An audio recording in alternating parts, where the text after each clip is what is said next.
Welcome to Content Analysis. Can your drinking habits today shape your anxiety levels next year? A new long-term study suggests the answer depends not just on how much you drink, but also on your age and drinking style. The research, published in Addictive Behaviors and reported by PsyPost, reveals that alcohol's relationship with anxiety is more nuanced than many people assume. For years, scientists have known that alcohol affects physical health, but its long-term psychological impact has remained unclear. Some studies suggested alcohol worsens anxiety, others found no effect, and a few even hinted at reduced symptoms. One major reason for these mixed findings is that many studies group drinking into broad categories like heavy or light, without separating how often people drink from how much they consume per occasion. That distinction turns out to be crucial, much like the difference between eating small meals daily versus binge eating once a week. To explore this, researchers analyzed data from over 1,000 Australian adults who participated in the long-running household income in labor dynamics in Australia survey between 2006 and 2020. Anxiety was measured using the Kessler-Shi scale, which asked participants how often they felt nervous, restless, or hopeless. Drinking patterns were assessed by asking how many days per week participants consumed alcohol and how many standard drinks they typically had on those days.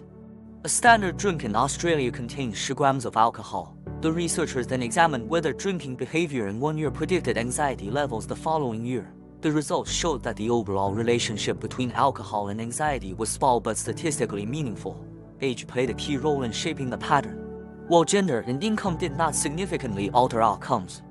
This means men and women showed similar trends, but younger and older adults differed in important ways. For adults aged 50 and older, drinking more frequently was linked to slightly lower anxiety levels 1 year later. However, consuming larger quantities in a single sitting predicted higher anxiety. This suggests that in later life, having a small drink regularly, perhaps a glass of wine with dinner or during social gatherings, may be associated with reduced anxiety, while heavier sessions may have the opposite effect. In daily life terms, the calming effect may not come from alcohol itself, but from the social connection that often accompanies moderate, regular drinking. For older adults who face higher risks of loneliness, a routine social drink might reflect community engagement rather than chemical relief. Among adults aged 20 to 50, a different pattern emerged. Drinking larger amounts per occasion predicted increased anxiety the following year, while frequency alone showed no significant effect.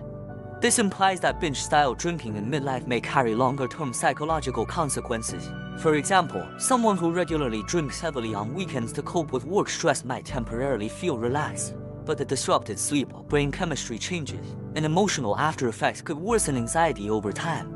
Interestingly, for young adults aged 18 to 25, researchers found no significant link between drinking habits and future anxiety. This may reflect the social norms of early adulthood, where heavy episodic drinking is more common and socially accepted. In this stage of life, negative psychological effects might take longer to appear or be masked by the strong social component of drinking culture. The study's lead author, Simon Diakino, noted that while the effects were not large, drinking heavily to manage stress or mood is likely to backfire in the long run. Alcohol can interfere with sleep and alter brain chemistry, both of which are closely tied to anxiety regulation. Over time, this can create a cycle where anxiety increases, potentially leading to more drinking in an attempt to cope. However, it is important to understand that this research is observational. It does not prove that alcohol directly causes changes in anxiety. Other factors, such as social environment, lifestyle habits, or overlapping behaviors like smoking, may also influence outcomes. The researchers emphasized that future studies should explore whether the apparent protective effect in older adults stems from biological factors or from the social bonding that moderate drinking sometimes facilitates. Ultimately, the study highlights that alcohol's impact on mental health is not one-size-fits-all. The weight, frequency, and stage of life in which someone drinks may matter more than simply labeling consumption as high or low. Stay connected with Content Analysis for more evidence-based insights into psychology, health, and human behavior.